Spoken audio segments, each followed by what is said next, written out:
For me tonight, it's really a unique honor and a privilege for me to be invited this evening, and particularly in this room. And this room has a lot of memories for me because this is in this room about 13 or 14 years ago. This is where I sat for CFA level 1. And I remember I sat somewhere on where that table. And that's where I sat my exam.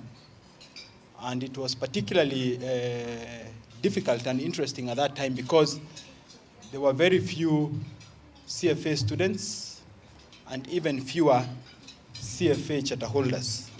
I think at the time there were less than 9 or 7.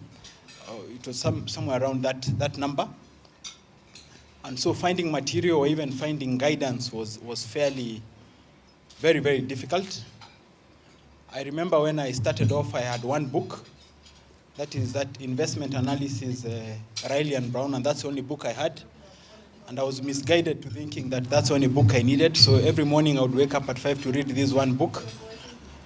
And I was using my Casio calculator because I couldn't find a calculator. And I remember sending Jim McPhee to try and get me a calculator. And he came 2 weeks to exams and said, "Sorry, James, I couldn't find you a calculator." And I was naive to think I could do the exam without one. Fortunately, a week to the exam, a friend of mine decided not to sit the exam, and he gave me his calculator. And I remember spending a whole Sunday studying the manual so that I could be ready for the exam. I think fortunately it was not as competitive then as it is today. So we passed and proceeded to level 2, which was the next room. And level 2, I think when we began, we were about 60 of us. Level 2, there were around 20 of us. At the time, I understand now that the material is now in packs and in volumes. Those days, you had to buy almost 20, 30 books. And so, having gone through my experience in level 1, I decided to buy all the books that were required. At the time, I was a humble accountant at Centum, then ICDCI, and I had to take a SACCO loan, to buy all these books because, there are very, very many books. Well, once again, I think the world has really transformed, and I'm happy I'm not doing exams now. We proceeded to level 3, and in level 3 we had, I think there were 4 of us who were doing the examination, and it was always interesting because there was really nobody to consult.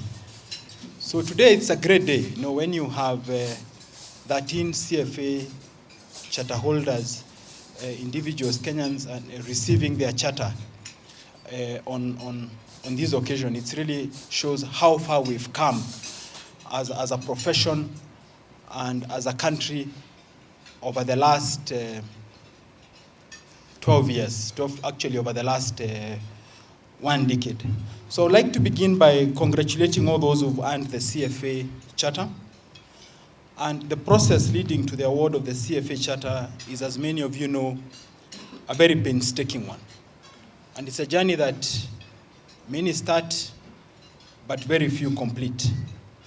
And the difficulty of this endeavor is probably best illustrated by an ad that ran in the Financial Times about 4 or 5 years ago.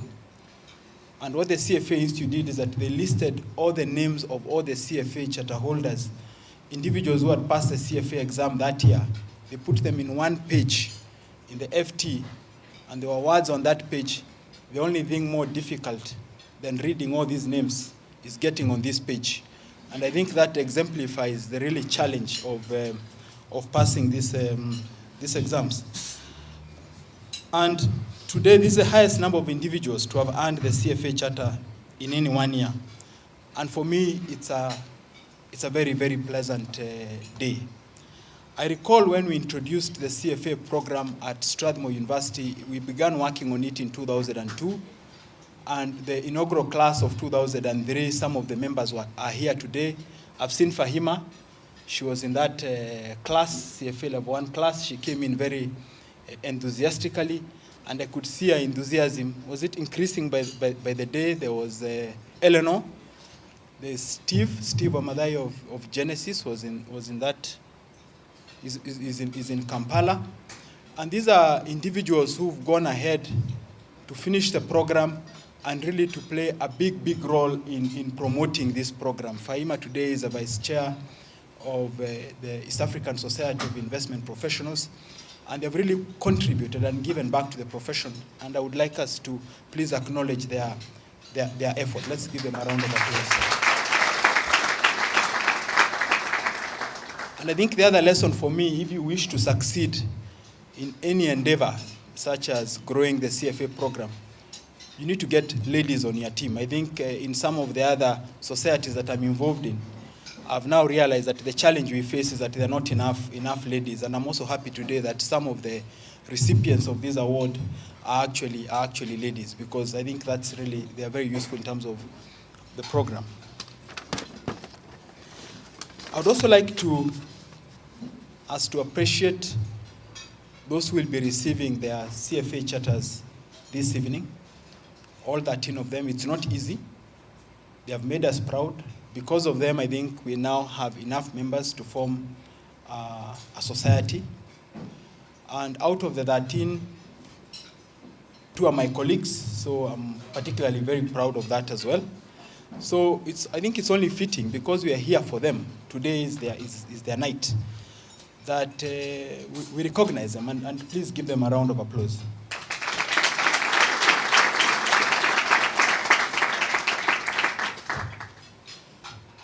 So, candidates and members, as I was thinking about this evening, a couple of questions went through my mind. And I want to pose those questions, and we can consider them this evening. What does it mean to be a CFA charter holder? What are our obligations as CFA charter holders? And what is expected of us as charter holders and candidates? In my view, the recently approved mission statement for the CFA Institute very eloquently addresses these pertinent questions. And the mission statement of the Institute is to lead the investment profession globally by promoting the highest standards of ethics, education, and professional excellence for the ultimate benefit of society. Attaining the CFA Charter is not just about career progression.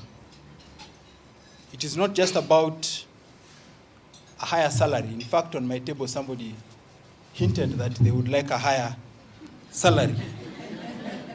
It cannot just be about a bigger bonus. It cannot be about a better job. There's something bigger. And there's an expectation that as charter holders, we shall provide leadership, firstly, by promoting the highest standards of ethics, secondly, educating our society, and thirdly, professional excellence. And I would like to zero in on those words, the ultimate benefit of society. You know, societies differ. The American society differs significantly from the needs of the Indian society, or the Chinese society, or the European society. Societies are local. And as a CFA charter holder in Africa, you are challenged to employ your skills for the ultimate benefit of the society that you are a part of. And it's important that we try and understand the needs of the society that we are a part of. So what are the issues facing our African society today? I have read, and I'm sure you have read, many research papers, research reports. You've seen these stories in The Economist, you've seen them in the Financial Times, you've seen them in McKinsey, and they say many things. They say Africa is the last frontier, and that is true. They say that Africa is the only continent with significant potential for outsized returns over the long term, and that too is true. They say that the democratic gains made in our continent have prepared this continent for takeoff. That too is true. The IMF has recently projected that during the next 5 years, 10 of the 20 fastest growing economies will be in sub-Saharan Africa. and 2 will be in North Africa, and none will be in the developed West. And that too is true. McKinsey, in their report, Lions on the Move, indicated that Africa has 10% of the world's oil reserves, 40% of its gold, 80 to 90% of its platinum, 60% of the world's uncultivated arable land, and a 500 million strong workforce. Only China and India have larger workforces. That too, ladies and gentlemen, is an undeniable fact. Many good and great things have been said about Africa and Africa's potential, all of which are true. But ladies and gentlemen, it is also true that between 1990 and 2008, Africa made the least progress in reducing poverty. The proportion of people living on less than $1 a day declined by only 20% in our continent, compared to 40% in Asia and East Asia. You will also recall, I think it was on Monday, in the recent presidential debate, much of the time was spent discussing land. I think, did you notice that? This emotive issue called land. But if economic performance and standard of life correlated to the size of land holdings, then Kenya would have a GDP far larger than Korea. Instead, Korea's GDP is larger than that of the entire sub-Saharan Africa, in spite of the fact that only 30% of its landmass is arable, and it has only about 20% of the landmass that Kenya has. You've all seen reports that speak of Africa's young population and high fertility rates as a driver of growth. Again, if economic performance and standard of life was a function of population, then Kenya would have a GDP 9 times larger than Singapore. The reality is that Singapore, with a population of just 5 million, has a GDP 7 times larger than Kenya. You've also seen reports that speak of Africa's resources and a significant proportion of share of total resources. And few countries are as richly endowed as South Africa or Nigeria. Yet, how do you explain the fact that Italy, a country with no natural resources to speak of, has an economic output 6 times South Africa? Members and candidates, I think you ought to know, or you know, that the CFA Standard of Professional Conduct number 5 that deals with investment analysis, recommendation, and action imposes an obligation on candidates and members to have a reasonable and adequate basis supported by appropriate research and investigation for any analysis or recommendation. Now, the research and investigation on the reasons for Africa's underperformance and the relevant drivers for any future improvement in performance indicate that it shall not be driven by the size of our arable land, or by Africa's demographics, or by her natural resources, or by her growing capacity to consume mobile phones. I can see Eleanor with an iPad. Indeed, I'm not aware of any country on this planet that has grown its economy on those drivers. And that, ladies and gentlemen, is the focus of what I wanted to share with you today. Because a lot of this information is information and reports that have been prepared outside Africa, in Washington, in London, in Asia, and we receive this information and we digest it and assimilate it as a gospel truth. And so what is our role? What is our role in telling Africa's narrative? So what is missing? What needs to bridge the gap between Africa's current state and its potential? Why is it that Africa, despite its promise and resources, is home to the majority of poor people on the planet? Why is it that Africa, which is home to 17% of the world's population, occupies 20% of the world's landmass? Why is it that it only contributes 3% to global output and less than 0.1% to annual economic growth? My diagnosis ladies and gentlemen, is that Africa has a productivity problem. It's not about the resources. It's not about the people. It's not about the land. It is about productivity. And I really liked the cartoon today. If you saw the cartoon today that was talking about land as an emotive issue, and there was a picture of a brain, and they said this should be the emotive issue. That is what is wrong with us. It's productivity. It is leadership. And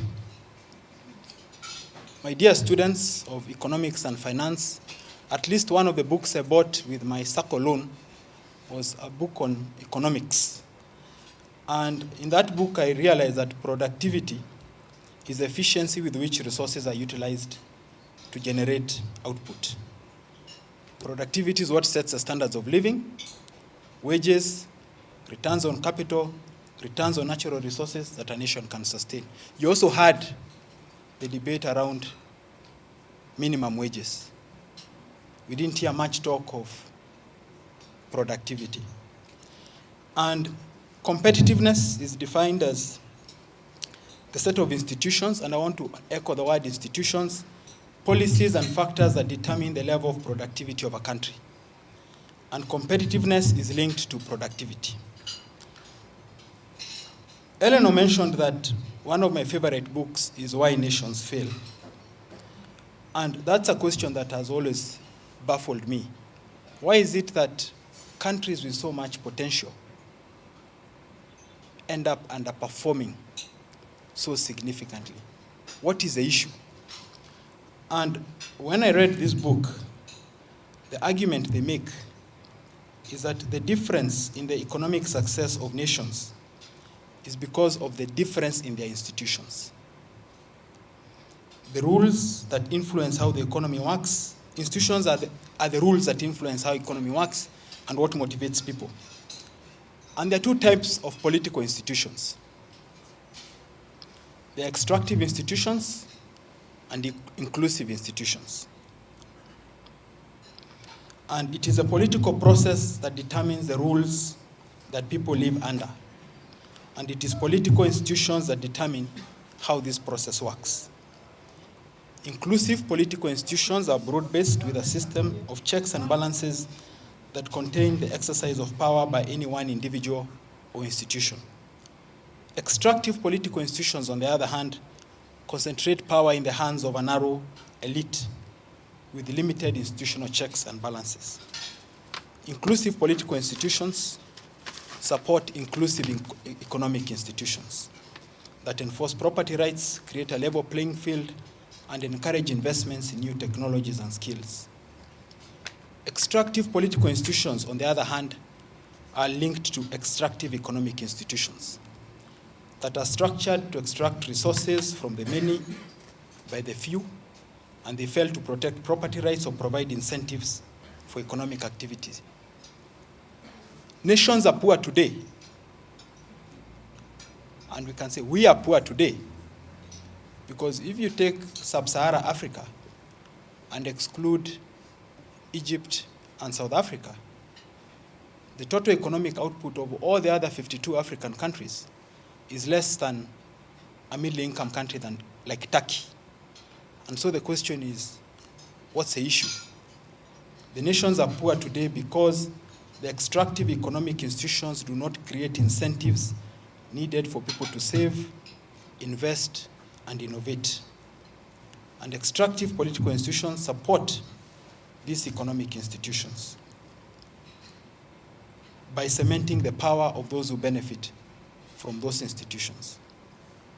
So, who is responsible for the development of institutions?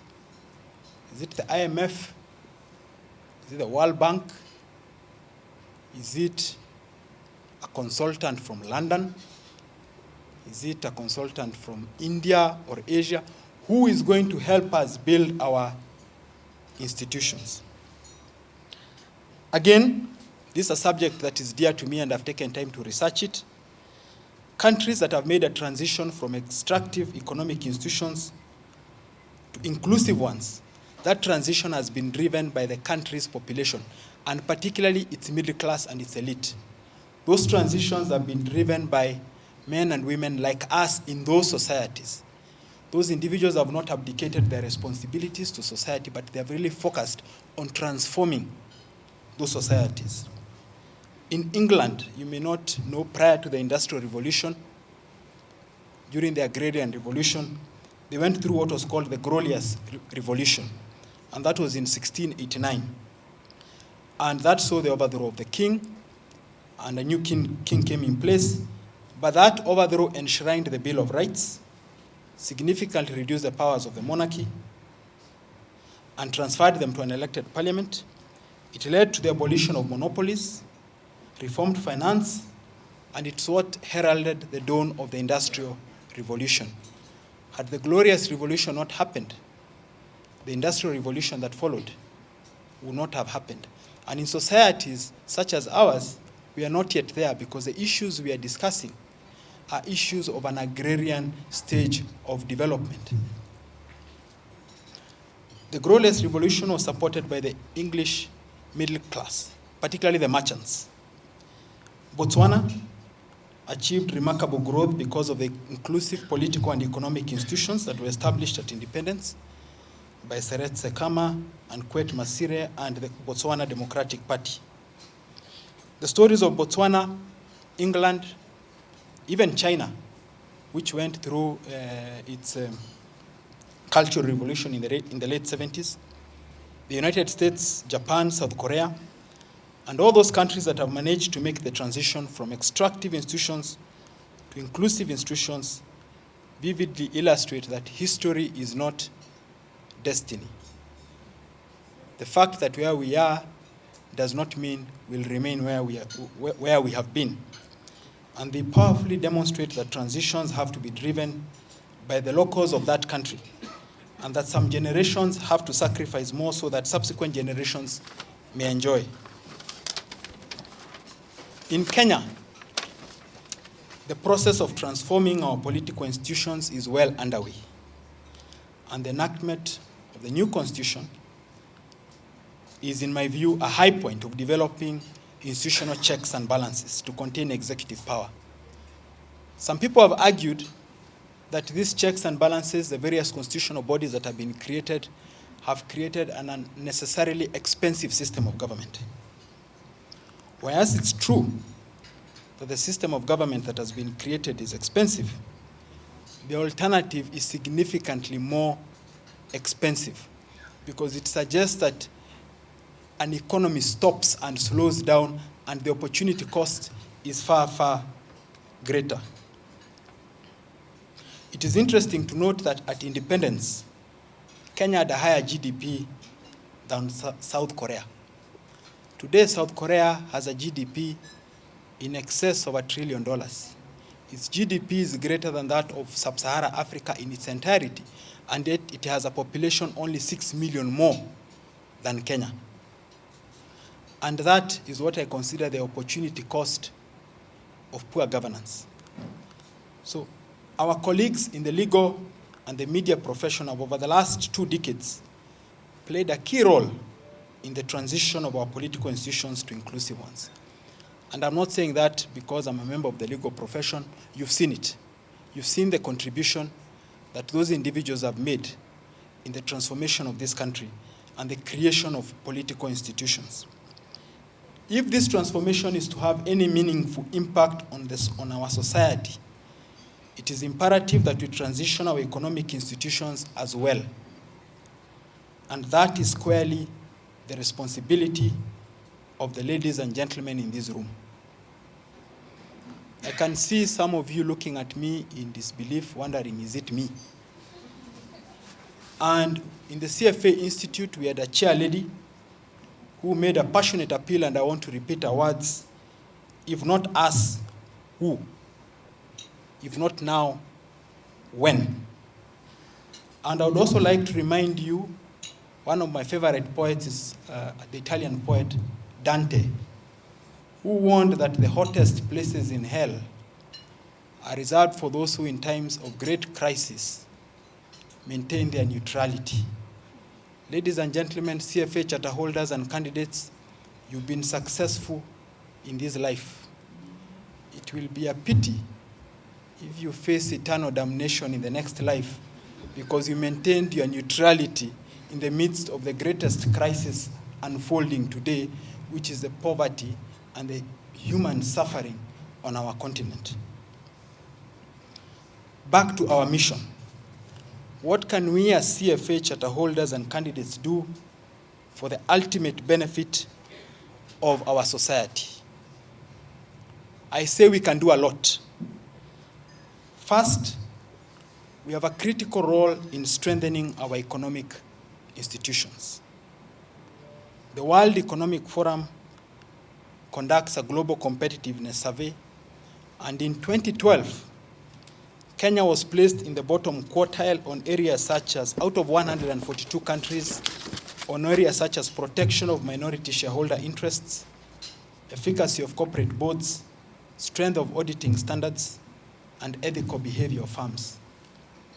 If we do not address these issues, who is going to address them for us?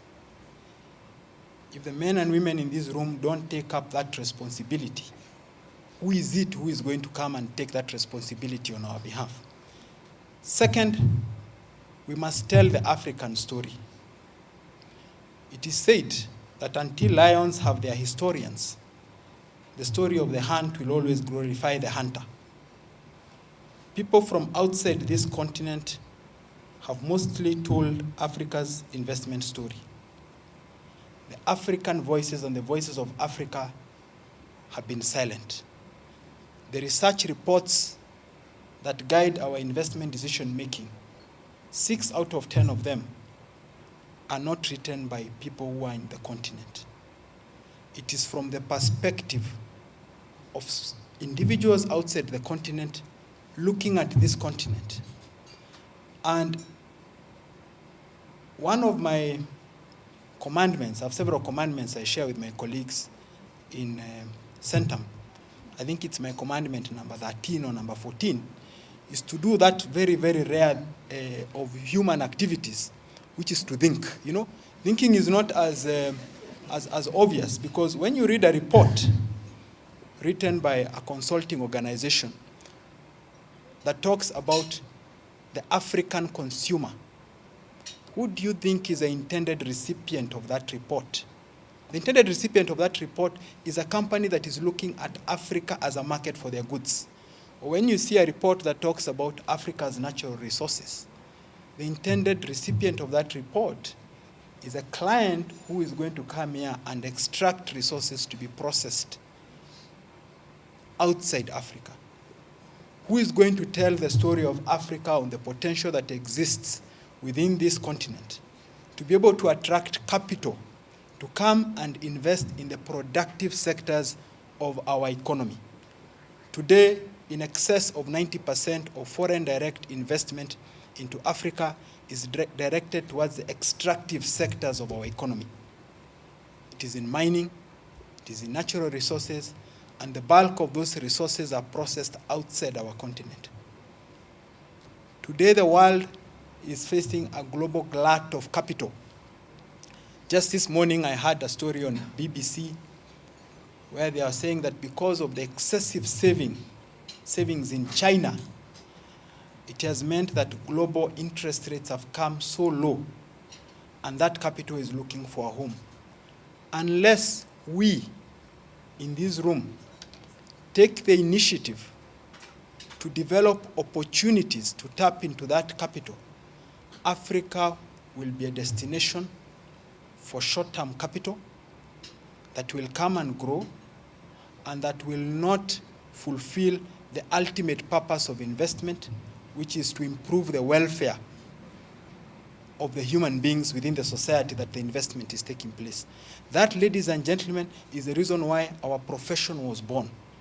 It was born so that it could intermediate between workers who are producing goods and services, generating capital, and those who needed capital. It was for the benefit of those societies. And it's fortunate that today we have in excess of 50 charter holders. In this room, we're in excess of 200 individuals, but we have to take that initiative. We have to get out from thinking about ourselves to saying, what impact are we going to have on our society. The lion does not begrudge the hunter for telling the story the way it is told. No foreign continent holds a brief for Africa, and we should not fault the legitimate self-interest of other nations.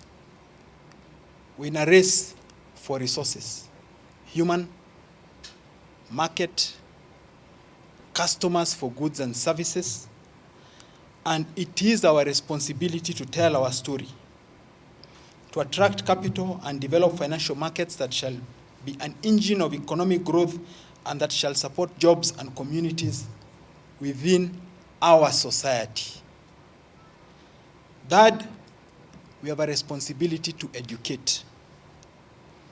Who saw Jaindi Kisero's editorial in yesterday's Nation, where he was lamenting at the scanty coverage of economic issues in the presidential debate? What was our contribution as investment professionals in working with our brothers in the media to ensure that the issues addressed are relevant to the challenges that we face today? I am guilty as charged. What contribution did I make? Or did I sit and, in spite of my position, wait like other ordinary Kenyans to go home and watch the debate and comment on it as if I've not gone through the CFA program? I am guilty as charged.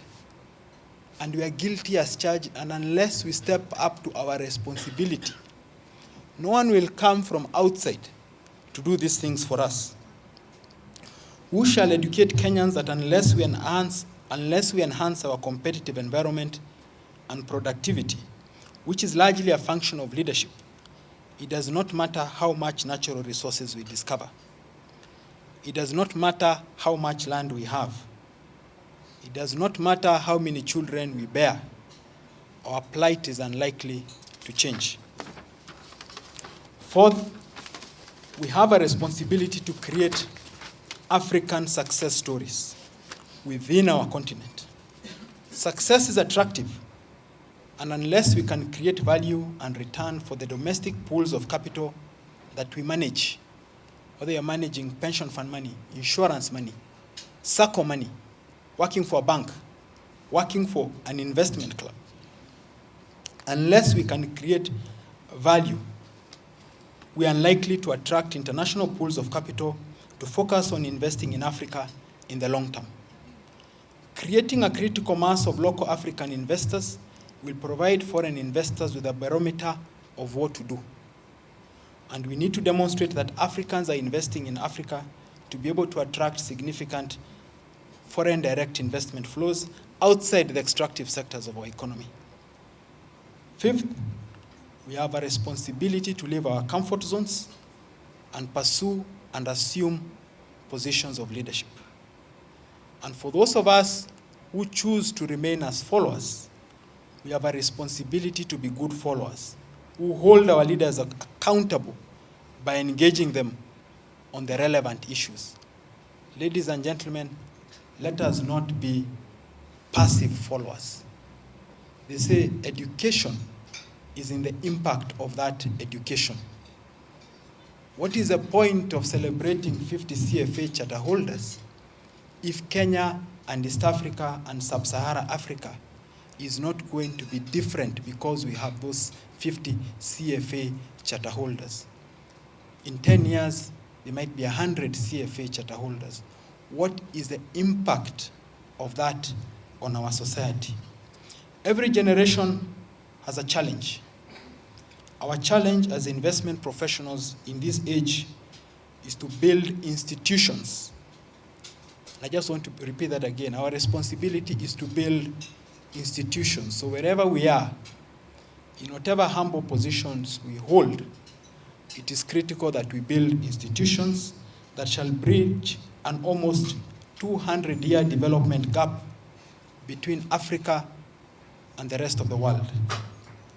We have a responsibility to lift the millions who continue to wallow in poverty out of their desperate situation.